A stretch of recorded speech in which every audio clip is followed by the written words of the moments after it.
Hello students, मैं हूं गुरदीप और ऑनलाइन स्टडी में आपका स्वागत है। तो बच्चों, कल मैंने आपको करवाया था बाजार दर्शन जैनेंद्र कुमार जी का निबंध, बड़ा ही मजेदार, और आज मैं उसको करवाऊंगी आपको प्रश्नोत्तर। तो चलते हैं पहले प्रश्न की ओर। बाजार का जादू चढ़ने और उतरने पर मनुष्य पर क्या क्या असर पड़ता है? तो इसका उत्तर है बेटा कि बाजार का जादू चढ़ने पर मनुष्य बाजार की आकर्षक वस्तुओं के मोह जाल में फंस जाता है। बाजार के इसी आकर्षण के कारण ग्राहक सजी धजी चीजों को आवश्यकता न होने पर भी खरीदने को विवश हो जाता है। इसीलिए बाजार दर्शन कहा गया है। ठीक है, इस मोह जाल में फंसकर वह गैर जरूरी वस्तुएं भी खरीद लेता है, परंतु जब यह जादू उतरता है तो उसे ज्ञान होता है कि जो वस्तुएं उसने आराम के लिए खरीदी थी, उल्टा वे तो उसके आराम में खलल डाल रही हैं। देखो बेटा, जब बजट ही आपका हिल जाता है तो दिमाग तो खराब होगा ही, क्योंकि आपने आवश्यकता से अधिक चीजें जो ले ली हैं, आवश्यकता न होने पर भी। ठीक है, तो बाजार का जादू जब चढ़ता है सिर पे तो हम अनावश्यक वस्तुएं बड़े शौक से खरीदते हैं, और जब जादू उतर जाता है तो फिर हम ये महसूस करते हैं कि हमने फालतू में ही पैसे लगा दिए। बढ़ते हैं अगले प्रश्न की ओर। बाजार में भक्त जी के व्यक्तित्व का कौन सा सशक्त पहलू उभर कर आता है?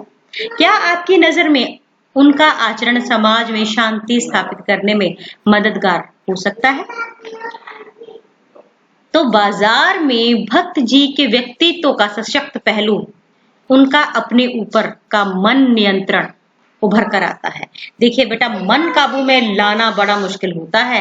जब बाजार में निकलते हैं तो ऐसा मन भटकता है, कभी इस दुकान में जाता है, कभी उस दुकान में जाता है। लेकिन भगत जी का जो व्यक्तित्व है और उसका एक पहलू क्या है? मन पर नियंत्रण। बाजार उन्हें कभी भी आकर्षित नहीं कर पाता, वह केवल अपनी जरूरत भर सामान के लिए बाजार का उपयोग करते हैं। भक्त जी जैसे व्यक्ति समाज में शांति लाते हैं, क्योंकि इस प्रकार के व्यक्तियों की दिनचर्या संतुलित होती है और ये ना ही बाजार के आकर्षण में फंसकर अधिक से अधिक वस्तुओं का संग्रह और संचय करते हैं। संग्रह होता है इकट्ठे करना बेटा, या संचय भी इकट्ठा है, जिसके फलस्वरूप मनुष्य में न अशांति बढ़ती है और ना ही महंगाई बढ़ती है, अतः समाज में भी शांति बनी रहती है। बेटा, ये बात बहुत ही लॉजिकल है कि जब हम अनावश्यक चीजें खरीद खरीद कर अपने घर लाना शुरू कर देते हैं तो बाजार में जो वस्तुएं हैं वो महंगी हो जाती हैं, और अगर हम सिर्फ उतनी ही वस्तु लेकर आएंगे जितनी हमें जरूरत है तो बाजार के जो रेट है कहीं ना कहीं वो फिक्स होते रहेंगे। ठीक है, और लेकिन जब लूट मचती है किसी चीज की, एकदम से सबको होता है कि हम ले लें, हम खरीद लें, बस बाकी कोई रहे ना रहे, तो इसमें ये हो जाता है कि फिर कहीं ना कहीं चीजें भी महंगी हो जाती हैं। ठीक है, लेकिन जो भक्त जी है वो बड़े कमाल के हैं, वो सिर्फ अपनी जरूरत की चीज लेते हैं। और मैंने आपको सार में बताया था कि उनका दिनचर्या क्या है, वो सिर्फ 6 आने का चूर्ण बेच पाते हैं। ये पुराना लिखा हुआ है बेटा बाजार, ये आज का नहीं है, ये जो लेख है। जब आनों की भी कीमत होती थी, अगर आज के दौर में अगर हम तुलना भी करते हैं तो सपोज करो कि भी इन्होंने दिन के सिर्फ 100 या 150 रुपए कमाने हैं, तो इससे ज्यादा वो नहीं कमा सकते। उनके पास चूर्ण भी बचा होता है तो उसको बेचते नहीं है, ना ही आगे से अलग ऑर्डर लेते हैं। और दूसरी बात, वो किसी को एक्स्ट्रा देते भी नहीं, एक व्यक्ति को एक चूर्ण की पुड़ी देती है। वो ये नहीं है कि हाँ भाई अच्छी और सस्ती है, हम सभी करते हैं, सस्ता है, जरूरत पड़ेगी हमें, ठीक है जी, पैसे दो और बहुत सारी तादाद में वो चीज खरीद लो। और कईयों को वो चीज उपलब्ध नहीं हो पाती, जब चीज कम हो जाती है तो दूसरों को वो महंगे दामों पर मिलती है। लेकिन भक्त जी क्या करते हैं, वो उतनी ही चीज बेचते हैं और सबको संचय के लिए, किसी और को ना तो खुद वो संचय करते हैं किसी चीज का, ना वो किसी और को करने देते हैं। वो उतनी ही चीज बेचते हैं कि सब एक एक पुड़िया ले सके। दूसरा, जब उनके 6 आने पूरे हो गए, आज की डेट में मान लो 100-150 रुपए उनके पूरे हो गए, बाकी का चूर्ण वे बच्चों में फ्री में बांट देते हैं। ठीक है, तो फिर अगले दिन फिर वो ऐसे निकलते हैं और बाजार से क्या लेके आते हैं? वो मात्र जो पंसारी की दुकान में घुसते हैं, सारा सामान लेते हैं चूर्ण बनाने के लिए। वो बहुत मशहूर था, उनका चूर्ण बड़ा फायदा करता था, बस वही वो करते हैं। मतलब बाजार का आकर्षण उनके लिए मायने नहीं रखता। तो इससे ना तो वो उनके नजरिए से, जिस तरह से उनका एक जीवन का एक उनकी दिनचर्या है, ना तो उससे कभी महंगाई बढ़ सकती है, ना उससे कभी मारोमार बढ़ सकती है, और समाज में भी शांति फैली रह सकती है। ठीक है बेटा, तो तीसरा प्रश्न है यहाँ पर, मिस तो नहीं किया मैंने? हाँ, अब चलते हैं तीसरे प्रश्न की ओर। बाजारूपन से क्या तात्पर्य है? किस प्रकार के व्यक्तिगत बाजार को सार्थकता प्रदान करते हैं? और अथवा बाजार की सार्थकता किसमें है? तो ये मैं 50 बार अभी आपको मैंने बता दिया बेटा कि बाजार की सार्थकता सिर्फ तब तक है जब तक हम वहां से हमें वो बाजार हमारी जरूरत की चीजों को पूरा करता है। बस उसका बाजार का जो वैल्यू है, उसकी जो सार्थकता है, उसका जो मूल्य है वहां तक है। जब हमने चीज अपनी पूरी पूरी ले ली, इसका मतलब हमने बाजार का सदुपयोग किया। अगर हमने अनावश्यक चीजों का संग्रह किया है, इसका मतलब हमने बाजार का दुरुपयोग किया है और बाजारूपन इसी को कहते हैं। बाजारूपन से तात्पर्य ऊपरी चमक दमक से है। ये बाजारूपन मतलब कि ऐसा दिखा देना कि बस कोई देखे और फटाफट उसको खरीदने की कर ले, उसकी क्वालिटी पे नहीं, जो उसकी चमक दमक है उस पे लोग मरते हैं। तो ऊपरी चमक दमक से है। जब सामान बेचने वाले बेकार की चीजों को आकर्षण बनाकर बेचने लगते हैं, तब बाजार में बाजारूपन आ जाता है। देखिए, सही चीज बेचो, दाम सही ले लो, कोई बात नहीं। अक्सर क्या होता है, 300 के 200 के कुर्ते ऐसे लटका दिए जाते हैं जैसे 1000 में भी इतनी चमक नहीं होती। लेकिन जब आप लेके आते हो और उनकी जो हालत होती है एक बार में धोने के बाद, ये हम सभी जानते हैं। ठीक है, और ऐसी बात नहीं है, ये चीज हर चीज पे लागू होती है, ना केवल कपड़े पे बल्कि खाने पीने की चीजों पे भी। कई बार ऐसा उसको डेकोरेट कर दिया जाता है, लाल चटनी, पीली चटनी, हरी चटनी, और फिर ऐसा लगता है कि वाह इसके जैसी चीज नहीं, और बाद में पता चलता है जब गैस बन जाती है, जब एसिडिटी बन जाती है और जब उल्टियां आनी शुरू हो जाती हैं। ठीक है, तो ये जो चमक दमक है इस इरादे से की गई कि इसको देखते ग्राहक खरीद ले, इसको बाजारूपन कहते हैं। ठीक है बेटा, जो विक्रेता ग्राहकों का शोषण नहीं करते हैं और छल कपट से ग्राहकों को लुभाने का प्रयास नहीं करते, साथ ही जो ग्राहक अपनी आवश्यकताओं को की चीजें खरीदते हैं, वे बाजार को सार्थकता प्रदान करते हैं। इस प्रकार विक्रेता और ग्राहक दोनों ही बाजार को सार्थकता प्रदान करते हैं। मनुष्य की आवश्यकताओं की पूर्ति करने में ही बाजार की सार्थकता है। देखिए बेटा, कितनी खूबसूरत बातें कही हैं। दुकानदार का फर्ज बनता है कि वह चमक दमक वाली चीजें नहीं, क्वालिटी की चीजें बेचे और बिना लाग लपेट के बेचे। जो चीज है बस वही बेचे, जो उसकी अच्छी चीज बेचे, जो उचित उसके दाम है वही बेचे। दूसरे तो जो दुकानदार है वो बाजारूपन से बच सकता है और बाजार की सार्थकता बढ़ा सकता है। एक खरीदने वाला उसकी सार्थकता बढ़ा सकता है कि मुझे अगर एक ही चीज की जरूरत है और मैं वही चीज खरीद लेती हूं, तो मेरे लिए बाजार की सार्थकता बनी रहती है। ठीक है, इस प्रकार जो खरीदने वाला है और जो बेचने वाला है, दोनों ही बाजार को सार्थकता प्रदान कर सकते हैं।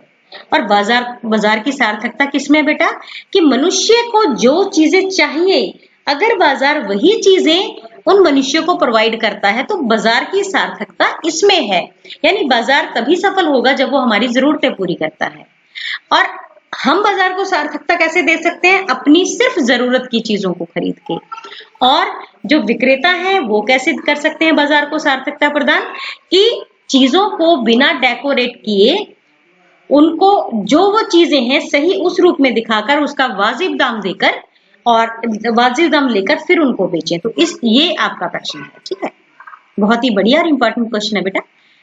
फोर्थ है कि बाजार किसी का लिंग, जाति, धर्म या क्षेत्र नहीं देखता, वह देखता है सिर्फ उनकी क्रय शक्ति को। इस रूप में एक प्रकार से सामाजिक समानता की भी रचना कर रहा है। आप इससे कहां तक सहमत हैं बेटा? इसमें तो मतलब मजेदार सी बात कही कि बाजार को कोई फर्क नहीं पड़ता कि खरीदने वाली स्त्री है, पुरुष है, बच्चा है, बूढ़ा है, किस जाति से है, किस धर्म से है, कुरुक्षेत्र से है, कैथल से है, पंजाब से है, या कहीं से भी है, दुनिया की किसी भी एरिया से, उसको कोई फर्क नहीं पड़ता। बाजार को, बाजार का ध्यान कहाँ होता है, बाजार के लिए क्या मैटर करता है कि जो आया है उसमें कितनी है क्रय करने की शक्ति, खरीदने की शक्ति कितनी है। बाजार सिर्फ इस चीज पे गौर करता है। इस रूप में वो कहीं ना कहीं सामाजिक समानता भी रचना करता है। यानी कि देखो, हम कहते हैं ना भी कि हम ऊंच नीच में विश्वास मत रखो, जाति धर्म में विश्वास ना रखो, जगह में विश्वास ना रखो, सब एक हैं। तो क्या बाजार ऐसी कोई रचना करता है कि वो बिना किसी के साथ कोई भेदभाव नहीं करता? क्या आप इससे सहमत हैं? हम इस बात से पूरी तरह सहमत हैं, क्योंकि आज हम जीवन के प्रत्येक क्षेत्र, पढ़ाई, आवास, राजनीतिक, धार्मिक स्थल आदि सभी में एक प्रकार का भेदभाव देखते हैं। बाजार को किसी लिंग, धर्म या जाति से कोई लेन देन नहीं होता। उसके लिए तो हर कोई केवल और केवल ग्राहक है। और इस प्रकार यदि हम देखें तो बाजार एक प्रकार की सामाजिक जो समता की रचना तो करता ही है। देखो बेटा, जब बाजार में जाते हैं ना, तो ऐसा तो नहीं है कि ब्राह्मणों के लिए कोई अलग से दुकान है और वहां सिर्फ ब्राह्मणों को ही सामान मिलेगा, या फिर जाटों को ही सामान मिलेगा, या फिर जो रविदास जो हैं रविदास जी, जो रविदासी जिनको हम बोलते हैं उन्हीं को सामान मिलेगा। तो ऐसा तो कुछ नहीं है, बाजार सबके लिए है, इंसान सभी एक हैं।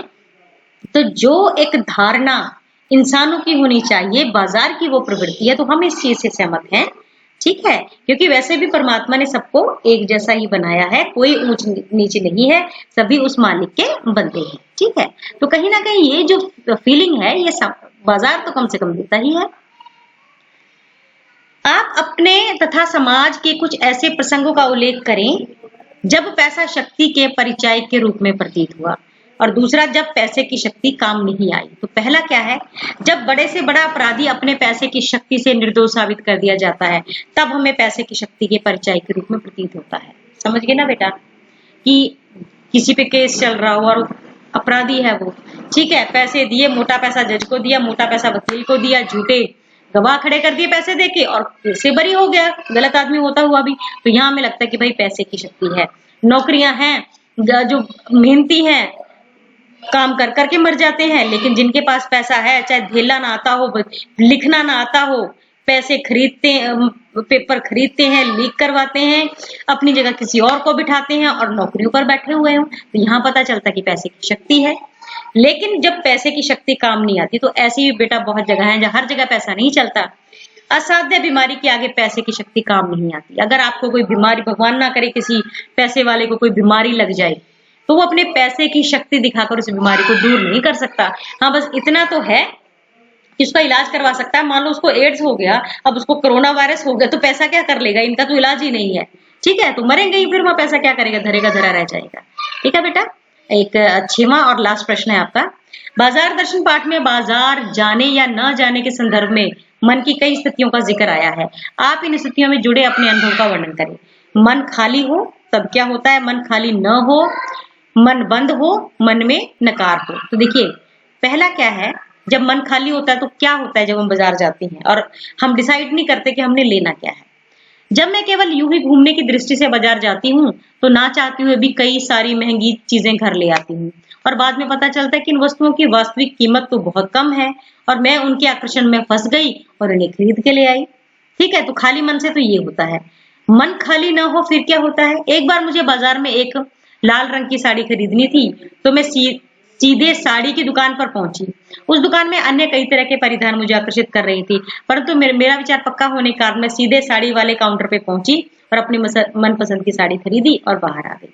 यानी कि मन जब खाली होता है ना, कि लेना क्या था, बस ऐसे घूमने गई थी और बहुत सारी चीजें उठा लाई, तो ये नतीजा निकलता है। जब मन खाली नहीं होता, हमें पता होता है कि भाई हमने लेना क्या है, ठीक है, तो हम वही चीज लेके आते हैं। और अगर आपका मन ही बंद हो, ठीक है, कभी कभी जब मन बड़ा उदास होता है, तब बाजार की रंग बिरंगी वस्तुएं भी मुझे आकर्षित नहीं करती हैं और मैं बिना कुछ लिए यूं ही घर आ जाती हूँ। ठीक है, तो ये भी ठीक है भाई, मन अगर बंद है, मन नहीं है, बाजार गए तो हैं लेकिन आपको कोई मजा तो आया नहीं और आप ऐसे वापस आ गए। और मन में नकार हो, यानी कि अगर नेगेटिव है आपके अंदर। एक बार मेरे पड़ोसी ने मुझे नकली वस्तुओं के बारे में कुछ इस तरह समझाया कि मेरे मन में वस्तुओं के प्रति एक प्रकार की नकारात्मकता आ गई कि बाजार तो बस लूटने की बैठे हुए हैं। तो मुझे बाजार की सभी वस्तुओं में हर कोई ना कोई कमी दिखाई देने लगी। मुझे लगा जैसे सारी वस्तुएं अपने मापदंडों पर खरी नहीं उतरती। तो मन में अगर नेगेटिविटी हो हमारे, तो हम क्या करते हैं, बाजार जाते हैं, ये इतने का ना ना भाई, ये तो खराब हो जाएगा, सूट ना ये फट जाएगा, ये ना ये तो टूट जाएगा। यानी कि हम कोई चीज, अगर इतना नेगेटिव पावर हमारे अंदर होती है तो हम कोई चीज ले ही नहीं पाते। ठीक है बेटा, तो अगला प्रश्न है, बाजार दर्शन पाठ में किस प्रकार के ग्राहकों की बात हुई है, आप स्वयं को किस श्रेणी के ग्राहक मानते हैं। बाजार दर्शन पाठ में कई प्रकार के ग्राहकों की बात हुई है, जैसे खाली मन और खाली जेब वाले ग्राहक, भरे मन और भरी जेब वाले ग्राहक, परचेजिंग पावर का प्रदर्शन करने वाले ग्राहक, बाजारूपन बढ़ाने वाले ग्राहक, अपव्ययी ग्राहक, भरे मन वाले ग्राहक, मितव्ययी और संयम ग्राहक। मैं अपने आप को भरे मन वाला ग्राहक समझता हूँ, यानी कि जो मुझे चाहिए मैं बाजार से सिर्फ वही लेके आता हूँ और बाकियों के प्रति मैं बेरुखी दिखा देता हूँ। ठीक है बेटा, बस ये जो बाकी प्रश्न है ना बेटा, ये सिर्फ आपने इतने ही करने हैं। 8 प्रश्न, ये इसमें आपकी सारी जितना भी आपका जो मेन है, इसमें सारा जो सार है इसमें आपका आ जाता है। तो आपने इतने ही प्रश्न करने हैं और अभ्यास कॉपीज में जो अभ्यास से रिलेटेड है सिर्फ उतने ही प्रश्न करने हैं। आई थिंक आपके 5 क्वेश्चन होंगे जो अभ्यास से रिलेटेड है, बाकी आप देख लीजिएगा बेटा। तो आपने जो अभ्यास से संबंधित प्रश्न है सिर्फ वही अपनी कॉपियों पर करने हैं। उम्मीद करती हूँ आपको सब समझ में आ रहा होगा बेटा, और अगर नहीं समझ में आ रहा है तो आप जब भी आपको टाइम मिले आप मुझे कमेंट सेक्शन में आप मुझे बता सकते हो, आप मुझे डायरेक्टली फोन करके कुछ समझ सकते हो। You are always most welcome. और बेटा वीडियो जरूर खोला करो, वीडियो ओपन जरूर किया करो। और अगर डायरेक्टली वीडियो नहीं खुलती है आपके अकाउंट से जहां मैं आपको काम भेजती हूँ, अगर वहां से वीडियो ओपन नहीं होता है तो आपने क्या करना है, जो मेरा व्हाट्सएप नंबर है जिससे मैं आपको वीडियो भेजती हूँ, जिस नंबर से, उस नंबर को आपने अपने मोबाइल फोन में फीड कर लेना है, ठीक है। या आप डायरेक्टली गुरदीप रानी जब लिखोगे यूट्यूब पे जाकर आप गुरदीप रानी लिखना, मेरी सारी वीडियो आपको, बल्कि पुरानी वीडियो भी आपको वहीं पे मिल जाएंगी। आप यानी कि आप डायरेक्टली एप्लीकेशन से खोलने की बजाय, जो आपको काम आता है सॉफ्टवेयर पे, वहां से खोलने की वजह आप जो है यूट्यूब पे जाइए, वहां पे गुरदीप रानी जब आप भरोगे तो सारे ही जो वीडियो है पुराने वो सारे आ जाएंगे, तो वहां से आप ओपन कर सकते हो। आज के लिए बेटा बस इतना ही। बहुत बहुत शुक्रिया, धन्यवाद।